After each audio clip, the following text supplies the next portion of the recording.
Well, good evening, everybody. It's my pleasure to welcome you to Knighton Free Church this evening. I hope we're going to have a really good, informative evening. We're talking about AI, artificial intelligence, this evening. And you'll be glad to know it's not me doing the talking, because that would be a very short talk.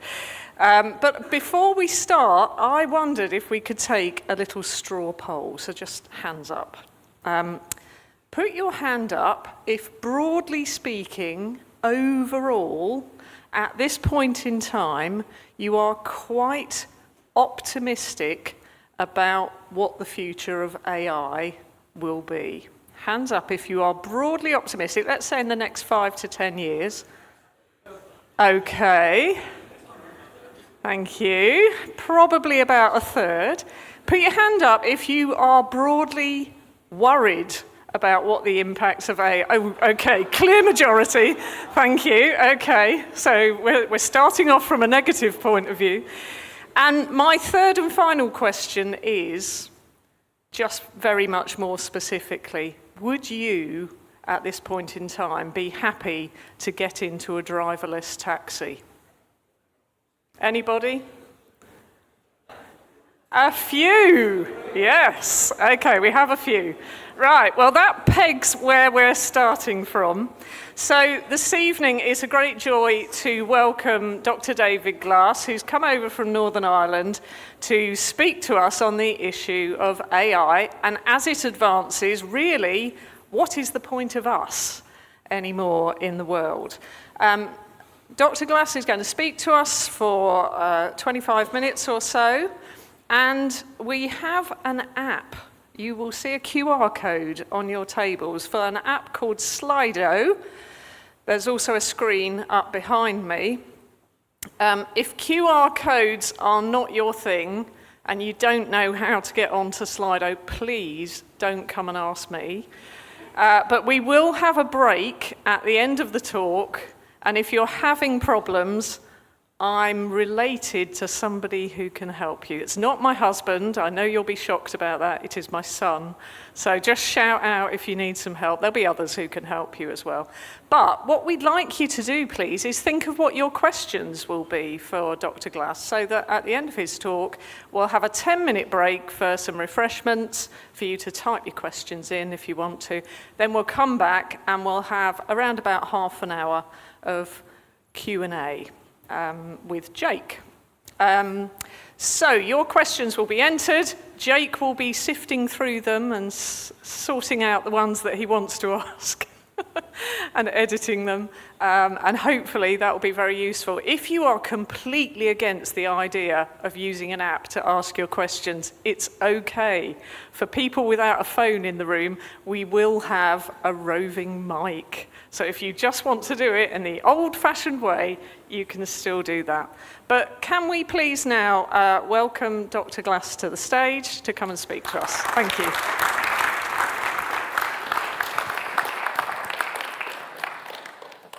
Well, thank you very much, Jenny, for the kind introduction, and also for the invitation to come along and take part in this really interesting series of events that you have. I see you had a magician and comedian a few weeks ago, so I'm not sure I can quite live up to that, but I will do my best on what I think is a really important topic. So yeah, it's a wonderful privilege to be with you here and to address this fundamentally important question of artificial intelligence, a technology that is rapidly shaping almost every area of modern life.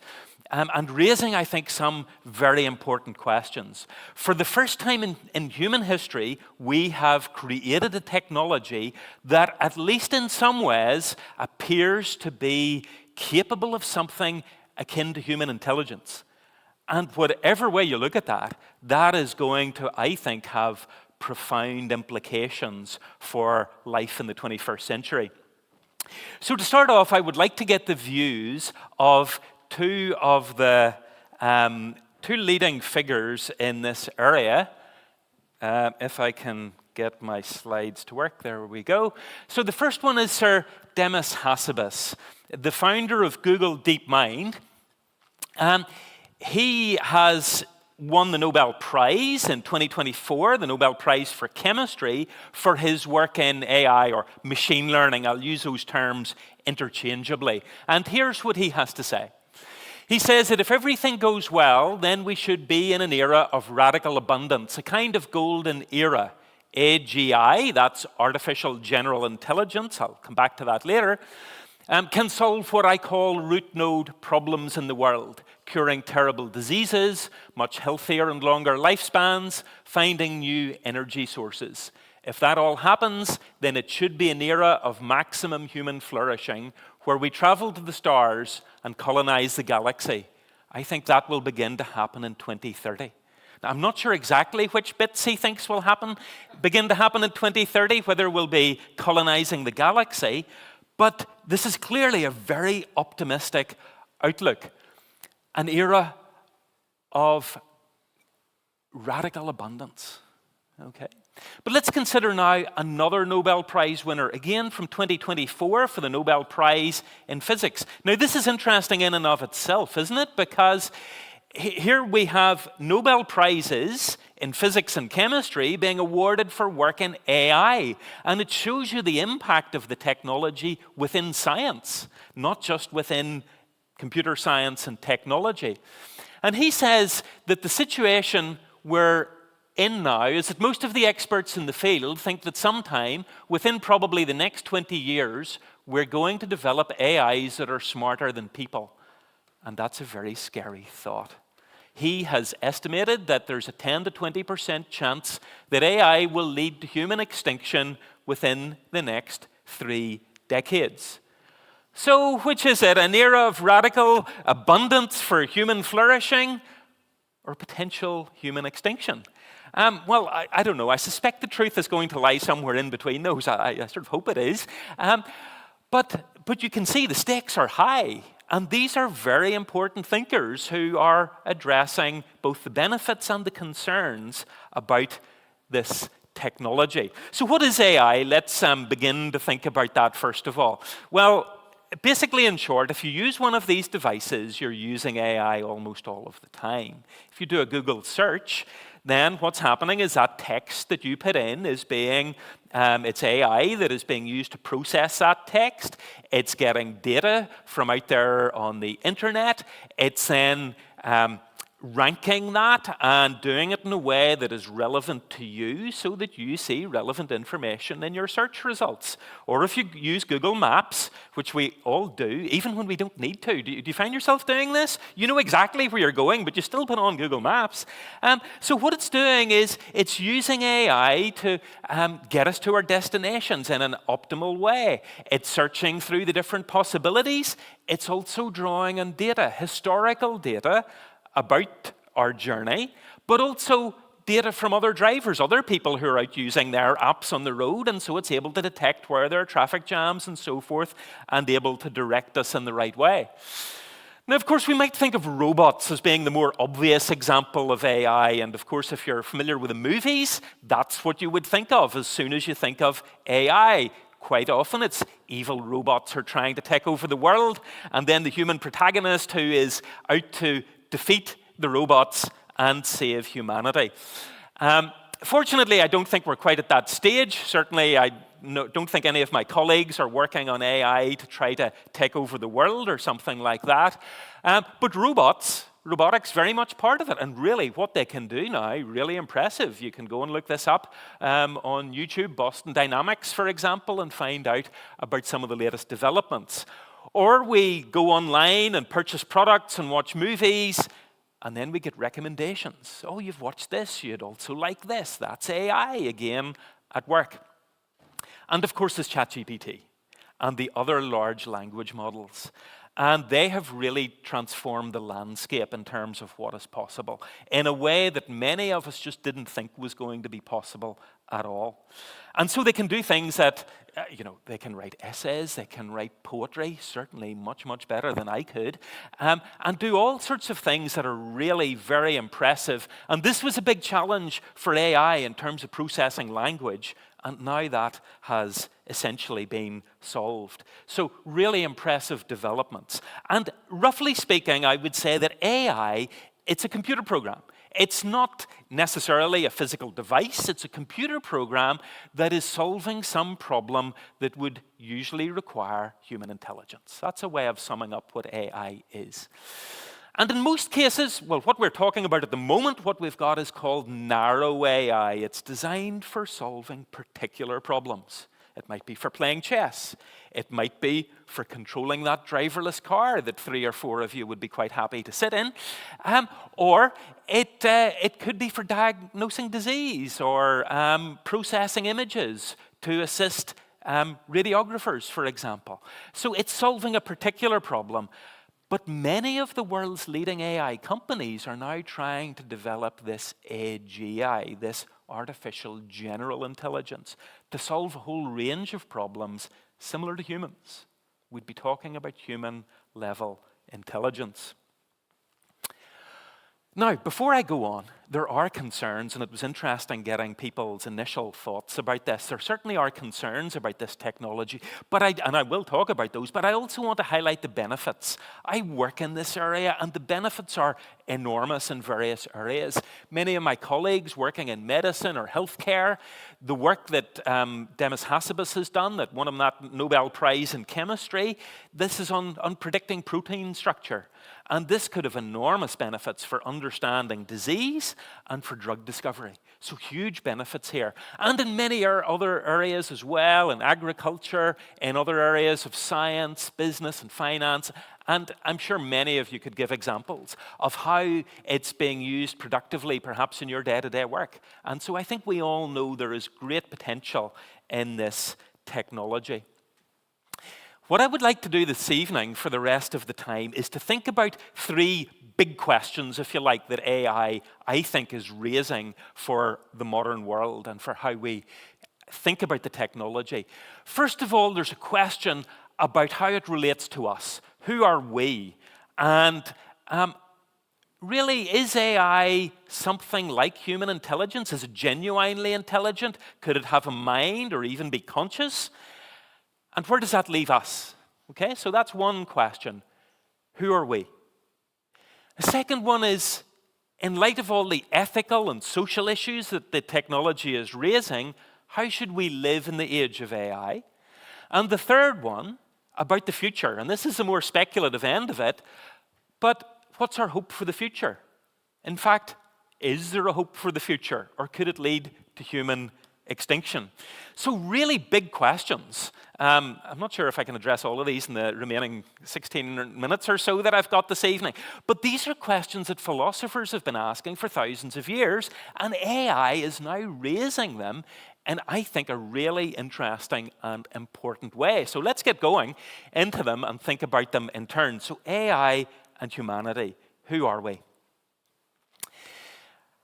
You might have heard of the Turing test. Alan Turing carried out this really important code-breaking work in World War II at Bletchley Park. He also played a really foundational role in mathematics and computer science, and indeed in AI. And he proposed this test that's become known as the Turing test. The idea is a very simple one. You've got a human interrogator in one room. In another room, you've got another human. And in a third room, an AI system. Okay? And basically, the idea is that the human interrogator doesn't know which is which. And so what she is to do is she texts him, sends him questions via text, receives the answers, and then has to try to tell which is the human.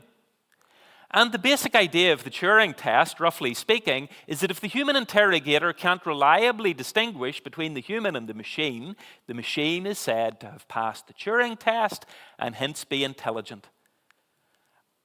Perhaps have a mind of some sort, or even be conscious, potentially. Now, this all sounds a bit far-fetched, but in fact there are people discussing these kinds of issues. Could this technology become conscious? Actually, one of the world's leading companies employed an AI welfare expert. Just think about that for a second. The welfare of the AI, because their concern is that over the next 10 to 20 years, this technology could become conscious. Now, if I'd been giving this talk a couple of years ago, I would say, well, the Turing test has not been passed, but there was a study carried out last year suggesting that it has. What they did was they used ChatGPT and other large language models. They got a human interrogator, human participants, and the human interrogators had to try to tell the AI and the humans apart, decide which was the human. And the large language models passed the Turing test. Okay. Not only did they pass it, the human interrogators judged the AI in many cases to be the human more often than they judged the human to be the human. So in a sense, it's better at being human than we are. Is that what's going on here? Well, I don't think so. So even if this is capable of passing the Turing test, I would still say that there's a fundamental difference between humans and machine. And so if we think about how ChatGPT and these other large language models work, here's roughly the idea. At the core of it is predicting what comes next. It's predicting the next word. So you give it the phrase once upon a, what it's going to do is predict the next word. Now, how does it do that? Well, it draws on loads of data. AI and machine learning, it's all about data. If it's got the data, it can do amazing things. It gets all the data from books. Almost every book that's been written, or at least that can be accessed, all the content on the internet, social media, and now we create what's called a statistical model. It's basically very complex statistics that's processing all this data and predicting the next word. And if you do that, then you get this phrase, once upon a, and if this is in English, of course the next word is likely to be time. Okay? It's the most probable word in the language. But this is not, I would say, anything remotely like a human mind. It doesn't have understanding or anything of that kind. And I certainly see no reason to think that it could be conscious. Why not? Because it's a statistical model that is just making predictions. That's all that's going on. Furthermore, all of this is derived from humans. It's all human-generated material. And furthermore, human feedback plays a crucial role in making sure those responses you get are appropriate, or at least seem sensible. And it's amazing that it's as good as it is, but that, I think, is all that's going on. It's a statistical model, and it's very good at, here's a key word, simulating human intelligence. It's a simulation. It's not the real thing, I would argue. Now, this is a big topic. This would require a whole talk in itself. But that's what I would say. It's a simulation. And just as you have a simulation, you can simulate the weather with a computer. Simulation won't make you wet, right? It's different from the reality. And similarly, a simulation of intelligence is different from genuine intelligence, and it's different from the mind that humans have. So I think there's a fundamental difference. Some authors would say, well, look, ultimately there is no fundamental difference. A very well-known author, Yuval Noah Harari, says humans are just algorithms. I wonder what you think of that. I would like to think there's a bit more to me than being just an algorithm. Is that what you are, just a sequence of instructions for doing some processing? Or is there more to who you are than that? Or Steven Pinker, the cognitive psychologist, the mind is a neural computer. Well, if what I've been saying is right, there's a fundamental difference between humans and computers, and hence between humans and AI. And this is not just a limitation of the current technology, it's a fundamental difference. So when you go on to ChatGPT and you're having a conversation, I tried this out recently just to see what sort of feedback it would give me, and I told it that I had a bad day and was feeling a bit down, and I got what sounded like a very empathetic response. But when you know how the technology works, it's a simulation. It doesn't have any feeling whatsoever. It doesn't know what it feels like to have a bad day. It's just a statistical model. And so that's, I think, one illustration of how it is totally different from the human mind.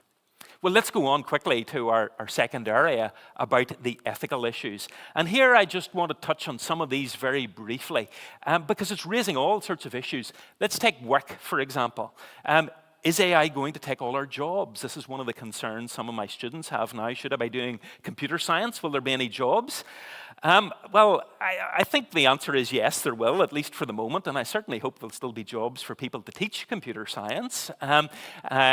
So I think that's going to be the case for the foreseeable future. But it does raise an important point. If AI is able to do all our jobs for us, what do we do? I mean, that would be wonderful for a couple of weeks, wouldn't it? But actually, work is important.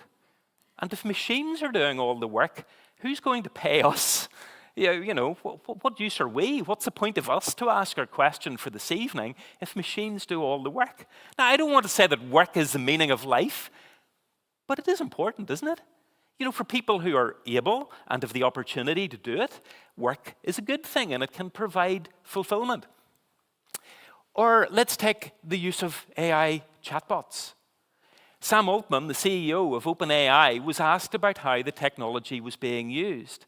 And he said that one of the main uses was young people asking for advice, that basically they don't make any major decision in life without asking ChatGPT what they should do. I find that deeply disturbing. Decisions maybe about where they'll live, what they'll study, what career, perhaps even about marriage and all the rest of it. They're not getting that advice as much from friends or family, let alone from their pastor in the church or wherever. They're getting it from a machine. Now, people will say, well, of course there's a difference between AI and machines, but actually one of my concerns is that we gradually undermine our humanity by interacting in AI in more and more human-like ways. Or let's take autonomous weapons. Should we be allowing AI to make lethal decisions on the battlefield? This is actually an ongoing issue. This is very topical at the moment. There's a big dispute between the US government and one of the leading AI companies, Anthropic, about the use of their AI technology in the conflict in Iran. And anyway, we could go on. There's also the issue of truth. Let me just draw attention to this. Is Catherine Connolly. She was a presidential contestant in the Irish elections last year. And there was this news item doing the rounds. When you watch the news item, you have one of the main presenters from RTE, that's a national broadcaster in the south of Ireland, announcing that Catherine Connolly had withdrawn.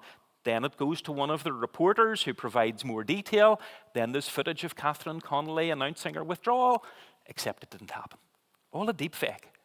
Now, she won the election. It didn't do her any harm in that particular case, but you can see the difficulty. And actually, again, in the context of the war in Iran, deep fakes are now an issue. There's so many of them out there that it's hard to know what's truth and what's fiction. And this is increasingly becoming a challenge. So we'll come back to that. I'm just raising the question for the moment. But what about our hope for the future? Where is all of this going? Now here there should be a big warning of speculation in all of this, right? Because it's not my ideas, and it's not even the views of many people who work in AI, but it is the views of some very influential people who are directing where this work is going and what the priorities might be. So here's the idea at the moment. Down at the bottom of this curve, with current AI below the level of human intelligence. The idea is that we might get to AGI, so achieve a human level. But if it gets to that level, there's no reason to think it'll stop there. It might progress beyond that to what's called the singularity. It'll develop more and more intelligent versions of itself, leading to superintelligence, leaving us poor humans in its wake. Okay, now as I said, there's nothing inevitable about any of this, but this is what a lot of people are exploring and discussing. Somebody who's explored it for a long time and predicted it for a long time is Ray Kurzweil, a director of engineering at Google. For a long time, he has claimed that we'll have computers as intelligent as humans by 2029. In the 2030s, we'll have technology in the human brain to enhance memory. Now, actually, if you look at the work of Elon Musk's Neuralink, this is a wonderful technology for people with very serious conditions, but he would like to roll this out. Imagine having an implant in your brain that would enhance your memory, for example. Wouldn't that be great? Or we could use AI and biotechnology to upgrade ourselves. You know, young people maybe aren't so concerned about this, but once you get older, you start to forget things more often, a few more aches and pains. Well, you just get an upgrade. Wouldn't that be wonderful? Or would it? I don't know. It's an interesting question, isn't it? And so there's an idea in Kurzweil's case, Not that we will be left behind, but that we will merge with AI. And this is going to be wonderful. We're going to have all sorts of new abilities, all sorts of godlike powers, if you like. And so, again, with Neuralink and so forth, maybe you'll be able to control devices just by thought. It's one of the ideas at the moment that they're working on, trying to essentially read people's thoughts. Yuval Noah Harari, again, in his book Homo Deus, says Homo sapiens, as we know it, has run its historical course and will no longer be relevant in the future. But we should therefore use technology in order to create Homo Deus, the God-man. In other words, to create a new and better type of humanity. You know, we've got all these limitations. Human life has these limitations of these biological bodies of ours. And if we could just escape those constraints, you know, there's no limitation on what we could do. In fact, even the idea of solving the most fundamental problems of unhappiness, suffering, and even death are on their radar. Elon Musk has said, for example, that we're programmed to die. But maybe we can change the program. Okay? And many of these leading entrepreneurs are now investing in various longevity programs and even talk of something like immortality. I know it all sounds very speculative, doesn't it? But here we have some of the leading figures in this industry who are talking in these terms. One example of this is Brian Johnson. Some of you may have come across him. Brian Johnson has a philosophy in life. His philosophy is, don't die. And he's spending over $2 million a year trying to avoid death, thinking that he can achieve immortality, potentially by 2039. He's had blood plasma transfusions from his son, you know, younger blood to sort of rejuvenate the body.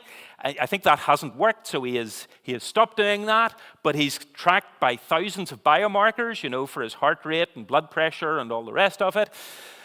Taking something like 100 pills a day, a very strict regime. He goes to bed at 8:30 every night. He's up at 4:30. He has a very extensive training regime and a very strict diet. He finishes all his food by 11 a.m. And through the use of medicine, AI, biotechnology, he's hoping to achieve immortality. Now, I don't know about you. I'm inclined to think if that's what immortality looks like, I'm not sure it's such a good idea after all. Okay, but you see these big questions that are being raised now about who we are, about how we should live, and about our hope for the future. And it seems to me that in the context of AI, we need some sort of framework, some way of viewing the world that enables us to navigate these issues and to think about them and to think about our place in the world. And in this context, what I would like to do for the final few minutes is to introduce a Christian viewpoint on this, because I think Christianity has something very relevant to say. First of all, who are we? Well, according to Christianity, you are made in the image and likeness of God. You see, we don't need new technology to give us God-like powers. We're already made to be like God.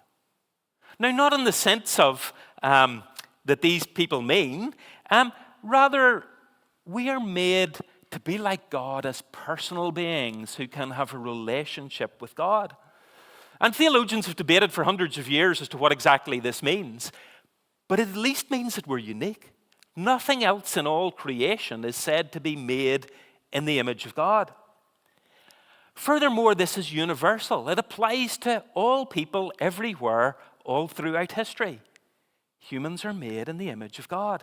And so this all fits, I think, with what I was arguing earlier, that there is this fundamental difference. So I think this view makes an awful lot of sense of who we are and the difference between us and machines. This is where we get our values from. Where does our value and dignity come from? Where do we get our moral perspective in the world? Well, I would say that that foundation for morality is found in God himself. And indeed, this is where we get meaning and purpose. Ultimately, it's in the context of how we relate to our Creator. He has made us to be His representatives in the world. I mean, if that's right, that's an awesome thought. That's who you are. You are made to represent the Creator of the world to the rest of His creation. I think that's a view that's worth considering. How does all of this relate to the question about how we should live in the age of AI? Well, there's two things I want to say. I don't have time, obviously, to go into this in detail. And also, I'm not suggesting that if you just adopt a Christian viewpoint, it resolves all of these questions. But I think it gives us a framework for thinking about them. Let's take work. According to the Christian viewpoint, work is a valuable thing. Now, of course, there are dangerous kinds of work, there are tedious kinds of work that machines could do, and that would be great, and if they can facilitate and help us in our work. But we shouldn't be trying to replace work in general, because work is a good thing to do, and we can find some level of fulfillment in it. We shouldn't be letting AI make lethal decisions on the battlefield, because we are the moral agents in the world, and we should not be giving over our moral responsibility to machines. Go back to the chatbots. Again, I think it's so important that we develop the technology in a way that is distinct as possible from humans, and that we're careful about how we interact with it, that we don't interact with it in human-like terms, and we keep that distinction as clear as possible rather than blurring it. And of course, we could go on about issues of truth and so forth as well. Again, I think a Christian framework is really helpful here. And finally, what is our hope for the future? Well, according to Christianity, Harari is wrong. You are not just an algorithm. There's something much more to who you are, to who we as human beings are. And this also relates to the fundamental problems of our world. Yes, unhappiness, suffering, and death are important, but the fundamental problem in our world is not the limitations of these physical bodies of ours. I think we all know that the problem goes much deeper than that. When we look at the problems in our world, I think it's evident the problem is not with our physical bodies, but it's a problem of the heart. And that's certainly the Christian story. And technology is not the right kind of solution. It's wonderful for all sorts of things. A hammer is a great tool for all sorts of DIY jobs. If I have a problem with my mobile phone, a hammer's not the right kind of tool.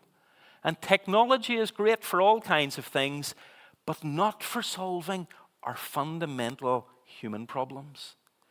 Christianity offers us a different solution. It says that the fundamental solution is found in the life, death, and resurrection of Jesus of Nazareth. This is something you can investigate. And as we come up to Easter, I would encourage you to do this, because this is ultimately where hope is to be found. And so this has been a really quick tour of three big questions that are being raised in the context of AI. And so what I'm trying to suggest is that Christianity gives us a framework for thinking about these three big questions and how we navigate our way in the context of these developments with AI. But it also offers us a framework for thinking about our lives, because we need to answer these questions to think about how we should live. And I would commend a Christian viewpoint for you to think about who you are, where your identity is to be found, about how you should live, and where you can find hope for the future. Thank you.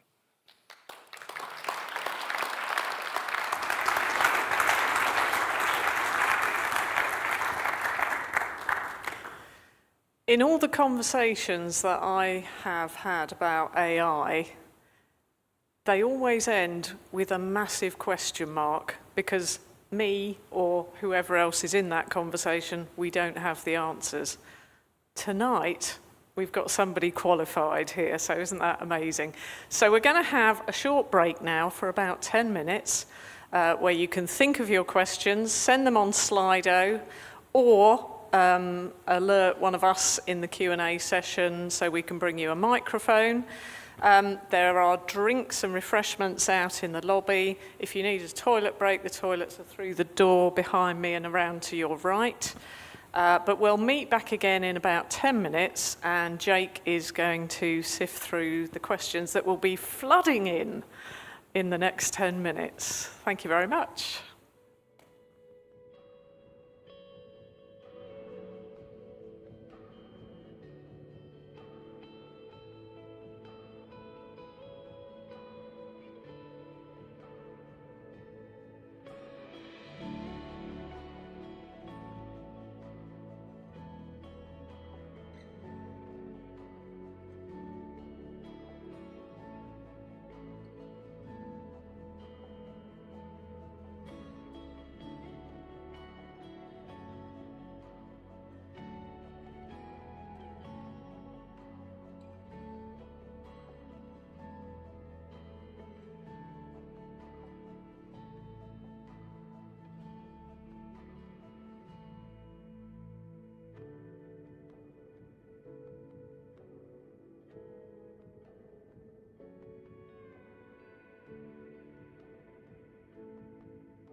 All right, we will be heading into Q&A in just a minute. So, yeah, you can come up to stage already, David, thank you. So if you want to be filtering in from your drinks, that'd be great.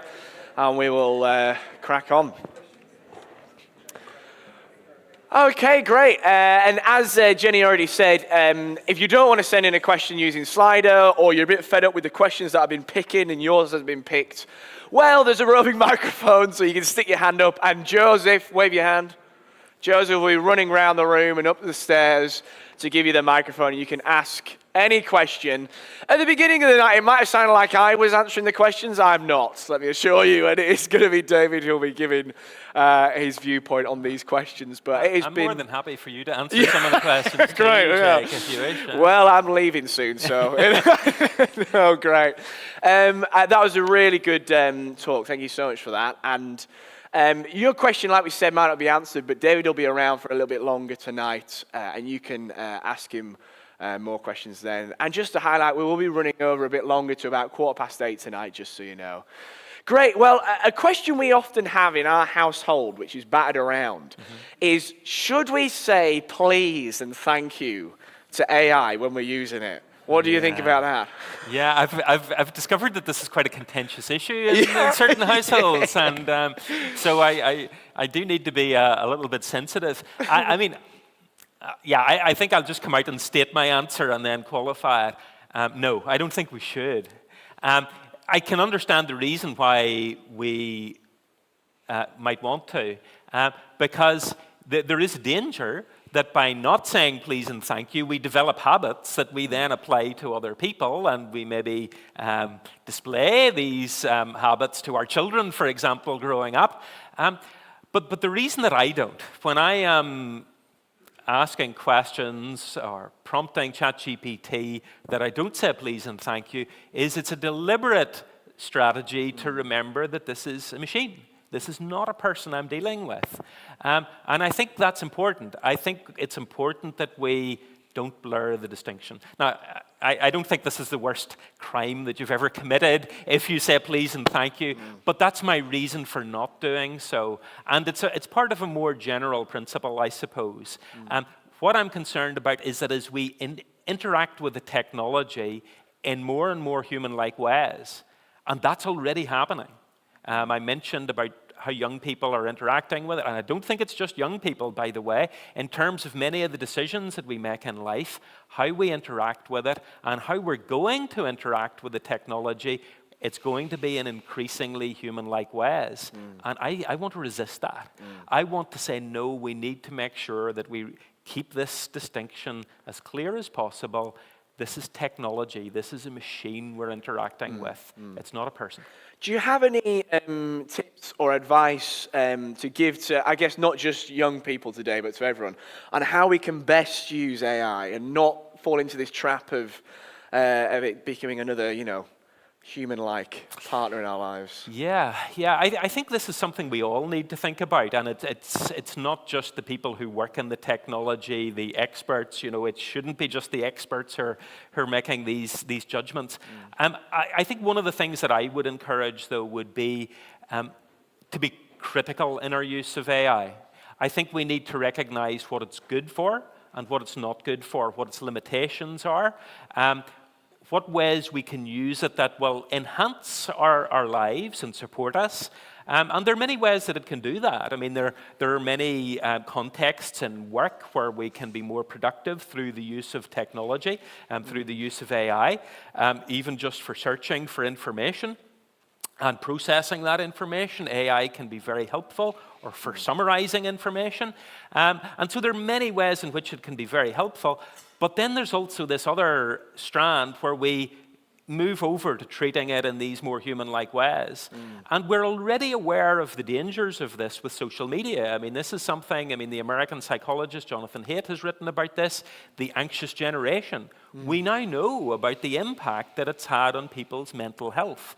And the problem is that AI could make this worse. So I think it's being critical. And I think as we, in terms of our educational systems, I think rather than just avoiding the technology, because I don't think it's bad in and of itself, I think we want to encourage people to use it responsibly and critically, and to make sure that we see the difference between the things that are important that we discuss and relate to other people about, and the things that AI is useful for. And I don't know that there's a sort of clear dividing line. I just think it requires wisdom. And I think this is something that we need to try to cultivate in our education system and in our churches about how we interact with the technology. Someone asked, actually, specifically for churches, should it be used for preps for talks in churches? It's a big question, apparently. It is. And did you say you were going to give some answers to questions, No, Jake? no, I mean, no, as somebody tonight who works, is all you, as somebody all who works you. in a church, you see, I never used it. yeah. Never. Yeah. So, so how could it be used in a church context? Well, here are a few thoughts, and again, you might want to come back, you might want to respond on this, Jake, or other people might want to think about this as well. The way I would see it is, again, goes back to one of who we are as humans and what our responsibilities are. So, when we have things to do within a church, whether that's preaching a sermon, leading a home group, or whatever it might be, taking a youth group, we are responsible for that content. And if we are serving God and serving people within the church, we've got that responsibility to do that, rather than handing that responsibility over to AI just to produce a script for us. Within that, though, I think, again, we can use the technology in ways that are helpful. We might want to find examples. We might want to, just as we would search the internet, to find examples or information. We're doing a bit of background research on some topic. Here, I think, again, AI, we can see it as like in a sort of extended version of that can be useful to us in our background study, maybe helping to get examples or something of that kind that could be used. But ultimately, we have got to be responsible rather than delivering something that we've obtained from AI. So that's maybe just a couple of reflections, but anything you would like to say? I agree. Yeah, okay. No. Good. I think for me, one of my main fears when I use AI is that it'll kill my creativity and my imagination. I think for when I first came onto ChatGPT, I would go to it and start asking, does it have any illustrations or ideas or big pictures it could use for this talk? And then I got quite scared of doing that, because all of a sudden I felt like it was the go-to thing to do. That was a few months ago, and so I stopped doing that because I was just worried that it would just kill, my mind from actually thinking and working through these pictures that you already get in the text and perhaps what God will be speaking to you to use. And so I stepped away from using it in that way. But I agree in your idea of a larger research tool. Images can be helpful at times as well, far better to show on the screen and help people understand the context and where the story's at. But my main fears are around creativity and imagination, I guess, and this general slop which you can get. Sure. You were saying in the car, actually, on the way from the airport, that really, when you're using it for research, you've got to kind of already have a handle on that topic and area beforehand. Yeah. So I think that would be one of the concerns I have here, is that if we go to the technology too quickly, we're getting information that we don't know how to process. Yeah. If we haven't thought through it ourselves first and got some sort of handle on where we're going, we're allowing the technology to direct us rather than using it as a tool that can support us. And going back to your point about a sort of over-reliance on it, again, there have been studies on this kind of thing where, we do lose certain capabilities, or at least they're weakened by relying too much on AI just to do things for us. And I think this is important in terms of our human relationships, that we're not over-relying on the technology. But from a Christian point of view and within a church context, this is also important in terms, as you say, of our relationship with God. Because if we have a responsibility to give a sermon or whatever it is, and lead a Bible study, we should be reading the Bible. We should be praying. This is part of our Christian devotion to hear from God and to try to explain that rather than relying on technology. So it's using it in the right ways and using it critically. I think that's important. That's really helpful, thank you. Someone asked, we'll do one more question, then open up to the floor for a couple of questions. But someone asked on here, is it really just information or could it be conscious, okay? And they've asked, what is your view of consciousness? And based on that definition, is AI conscious? Could it become conscious? What do you think? Yeah, so, this is a topic that really I've found fascinating. Way back since I was a student, there were debates about this kind of thing. This was in a sort of previous era of interest in AI, and all these debates have come back again and with a renewed interest because of how the technology has advanced. For anyone who's interested in this, I would say there are really interesting arguments and debates about whether AI could have a mind or could become conscious. And I think the arguments against that idea are really very powerful. In terms of a definition of consciousness, no, we can't. I don't think we can define consciousness. But the thing is, we know what it is. If you've felt pain, if you've ever had a toothache, for example, that's a conscious experience. You know what it feels like. There's something it feels like to be in pain. There's something it feels like to have a toothache. There's something it feels like to be angry, right? So let's take the emotion of anger. We could give AI developers the task of devising an AI system that could exhibit sort of emotional behavior, right? So if you get angry with it, it might get angry in response, okay? And in fact, there are people working on this technology. They could probably, if we had the right technology, we could probably scan everybody's faces to see whether they were happy or sad or frustrated or bored or interested or whatever. And so there is technology for detecting emotion. To take that further, to act as if it had emotions, act as if it were feeling angry. And maybe it could do that in such a way that we couldn't distinguish between the human and AI, a bit like the Turing test. But when you're angry, well, I shouldn't say you, when I'm angry, there's a certain feeling that I have inside. Do you know what that's like? No, maybe you don't. No. But it's a feeling of anger. And I would say that there is no reason whatsoever to think that AI has or ever would have that feeling of anger. Because the way the technology works is that we develop it to do certain things. It gets certain inputs and it gives certain outputs. And so it might be able to simulate the emotion of anger, but we just wouldn't have the faintest idea how to develop the technology so that it actually had that feeling of anger. So I think this is just a totally different ballgame. And so I don't think there's any reason to think that AI would ever have something like that. It could potentially simulate it so well that we couldn't tell the difference. But when we know how AI operates, I think we would have very good reason to think that it doesn't actually have the emotion of anger, the conscious experience, in other words, at all. Yeah. Thank you. Do we have any questions from the floor? Straight away we do. There's one over here, Clara. Is there anyone else after Clara who would like to ask a question? It's okay if not. We've got plenty on the slide here. All right, we'll leave it with just Clara at the moment. Thank you, David. So I work in HR and we utilize AI for simple questions. We have a bot, so someone can ask it, how much holiday do I have left, etc. How do I submit a grievance? And I work in equality, diversity and inclusion.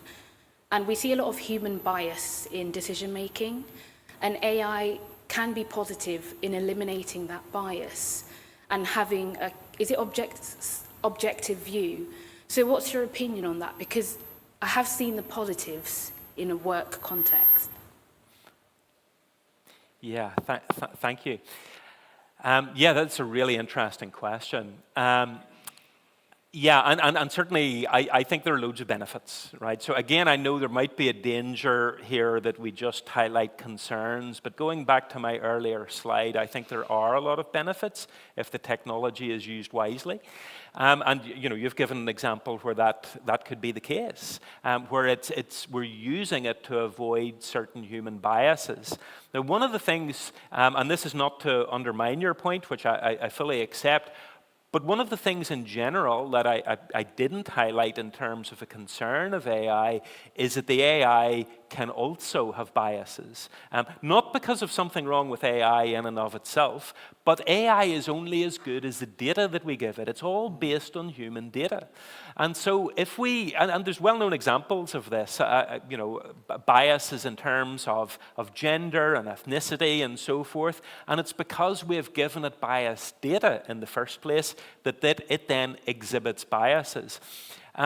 So if the system has been developed in a way to ensure that we're avoiding the relevant biases, it may well then be able to do exactly what you have said in terms of correcting some of our human biases. And so, again, that needs a lot of careful planning in terms of the development of the technology to try to avoid the biases and then to identify where there might be human biases that the technology could help with.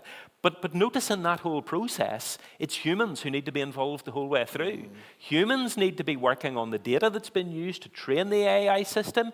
Humans need to be identifying the biases that there are in human activity and then testing and evaluating the system to see whether it can help in some ways. And if it can, that could be really positive. So thank you. That's a great question and raises a really important issue about the whole role of bias. Thank you. Great, thank you. Any more questions from the floor? Yeah, one at the back. Getting the legs stretched there for Joseph.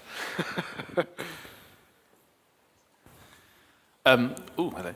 Working as a Christian in your field, you are a Christian, is that right? Just Yes. to make sure we're getting off the right foot. Just to make sure.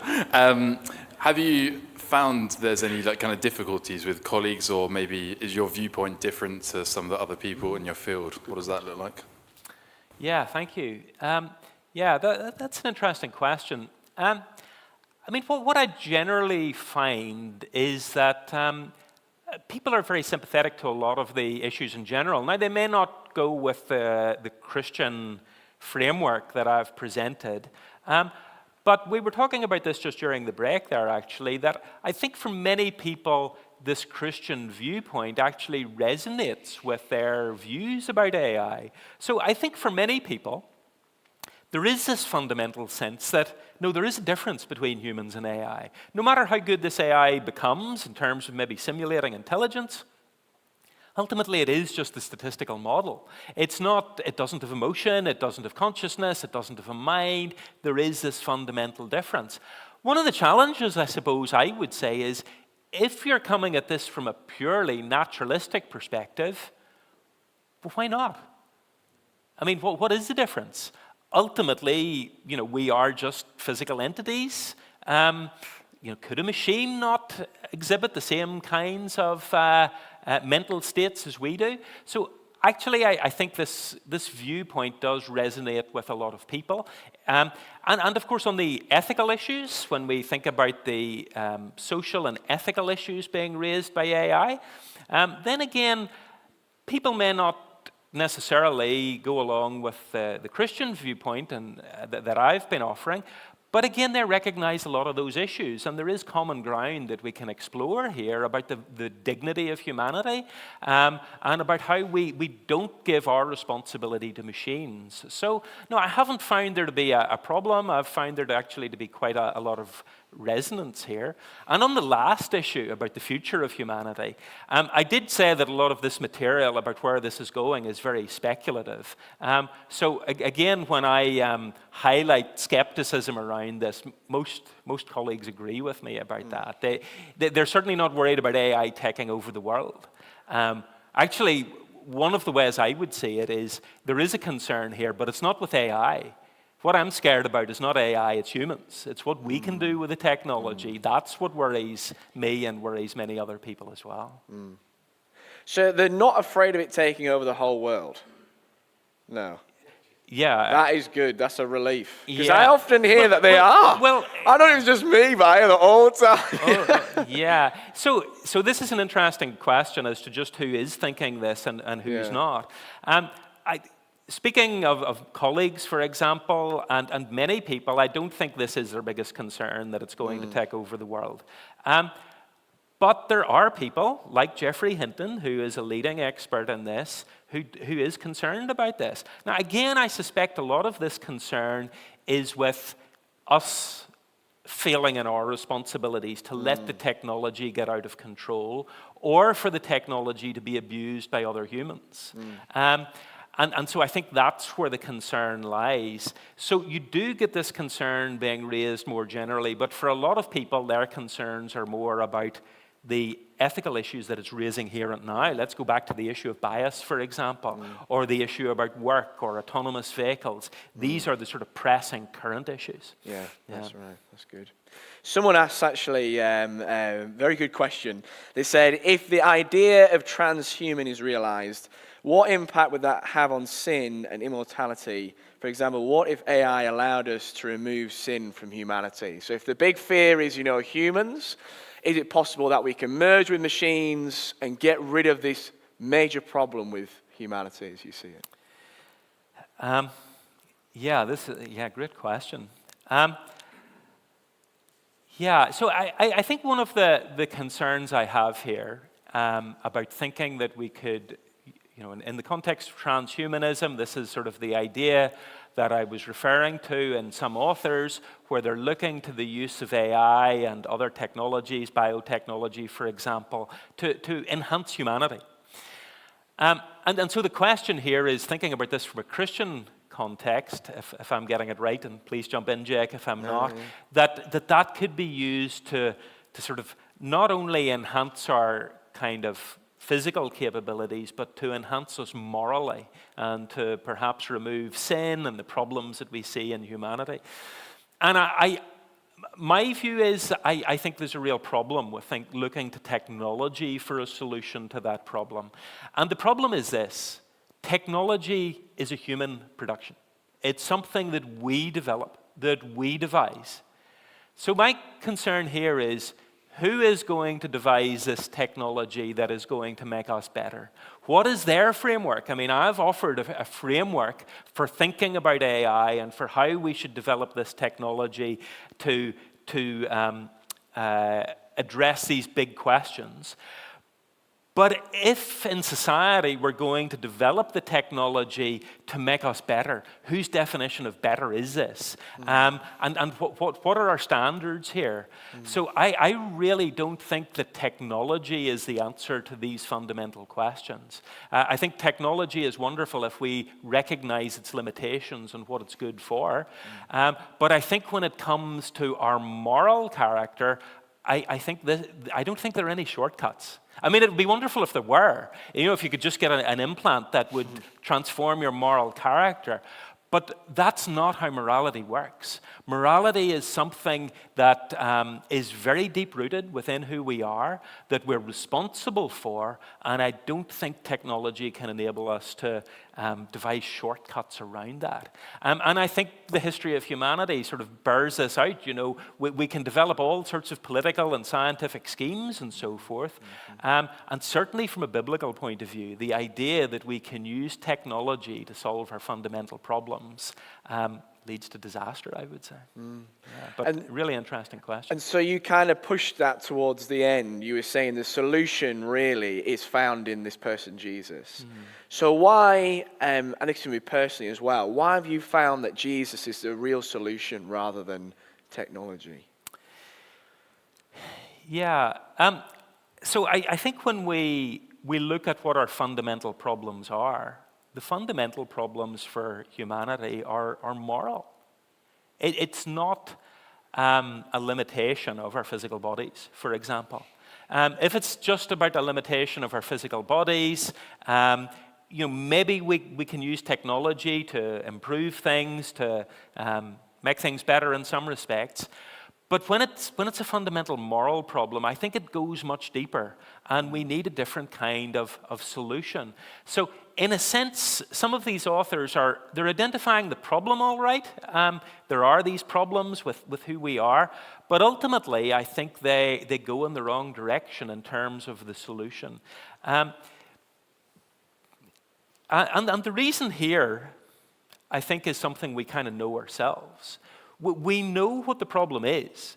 We have this sense of morality as to how we should live, and we know that we don't live up to that standard ourselves. Even by our own standards, we fail. We tend to go the wrong way, do our own thing. And the solution is not something that can come from within us. We need another solution. So where do we look? Well, I don't think technology is the right place either, because technology can deal with physical conditions. A moral problem requires a moral solution. And so ultimately, this is why I look to Jesus, because here I think we've got to look at the figure of Jesus, who he was as a person. We look at his character, we look at his teaching, we look at the claims he made about himself. And these are claims that we can look into historically. But what we find here is somebody with the highest ethical standards that we can find. Somebody who's a remarkable figure, who has his teaching, his life, his death, his resurrection, I would argue, have transformed the world. He's somebody who taught us to love our enemies. Now, with technology, why should we love our enemies? Is that a good thing to develop or not? But that's what Jesus taught. And ultimately, the idea is that with Jesus, he is restoring what is really broken. The real diagnosis of the problem is not the limitations of our bodies, it's this broken relationship with our Creator. And we all know about this in a human context. We know what broken relationships are like. We know the pain that can cause. And ultimately, that's what Christianity says, is where our problem is. It's in terms of a broken relationship. And Jesus is the one who comes into the world to put that right, to restore that relationship. And so for me, that's why it makes sense. But also from a personal point of view, that's my story. This is what he has done in my life. He has put my life right, and I believe he's putting the world right as well, that this is ultimately what God is doing. Through his Son, he has made it possible for us to be reconciled to our Father. And that's just a wonderful outlook and gives me hope for the future. Yeah, fantastic. Thank you so much. And if you're exploring these thoughts tonight, there are so many other people in this room who have found that to be true, that God has been the one who's started to put things right. Not that we're all perfect or held together, but that he's started to put things in the right places in our lives as we've been reconnected and have a relationship with him. So do talk to your friends who've brought you along, who believe that they have this relationship with God through Jesus. You can also talk to David as well. He'll be hanging around at the end. His train isn't for a while. So he'll be around at the end. But thank you so much. I'm going to hand back to Jenny. But can we just give one more round of applause, please, for David, because he's been phenomenal. Thank you.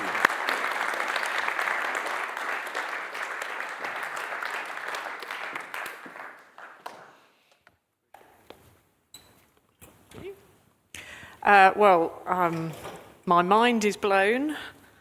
My flabber is garsted, as they say. Just before we finish this evening, I just want to talk about a few events that we still have coming up in March. March is not over yet.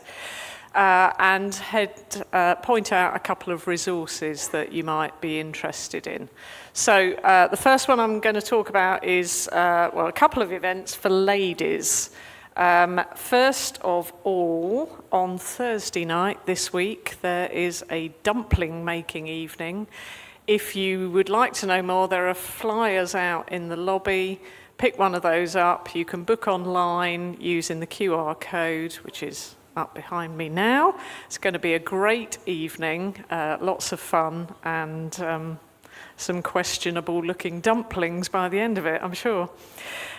Also, for ladies, on Saturday morning, there's a walk and coffee, if you're interested. That's going to be meeting at 10 a.m. at Geno's down at Everard's Meadows, if you want to go for a walk. If you can't be bothered with the walk, you just want the coffee, turn up at about 11:15 and buy your coffee and wait for people to arrive. Then on Saturday evening, this coming week, we've got an opportunity. Maybe you've never read the Bible. We've got an opportunity on Saturday night to have somebody read the Bible to us. Not just anybody. This person will be Sir David Suchet. He will be here on a video.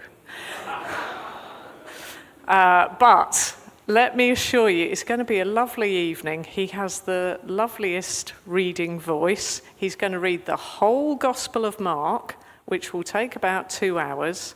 So we're going to have it around tables. There will be refreshments and nibbles and things and drinks as we go through. But it just gives you such a different perspective on the Bible if you're not just hearing a little snippet from here and a little snippet from there. Why not listen to the whole story of Jesus' life in one sitting? And then you'll have plenty of questions, I'm sure.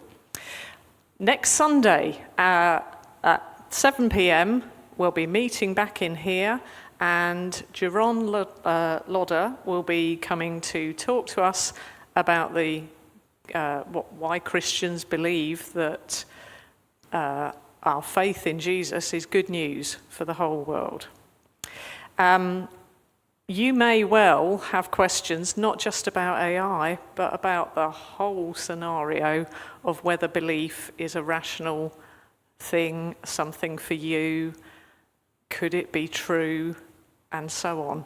So there will be an alpha course starting. There should be some flyers around somewhere near you. If not, there's lots out in the foyer.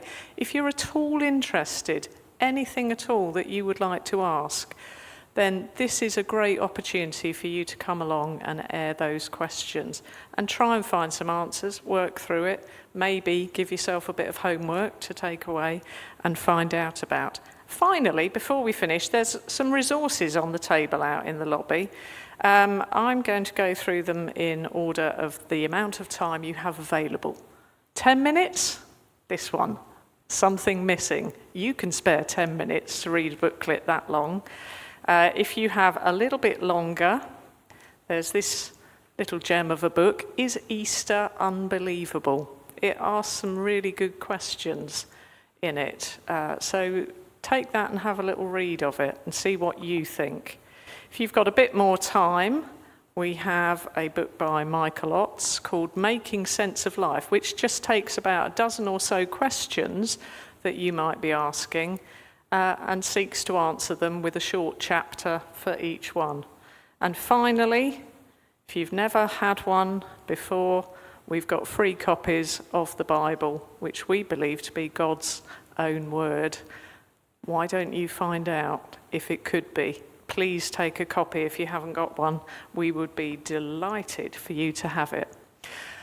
I've had an amazing evening. I hope you have as well. And as Jake said, Dr. Glass will be around for a little bit longer. Don't leave it too long because he does have to get back. But it's been fabulous to have you this evening, and we do hope to see you again very soon. Thank you very much.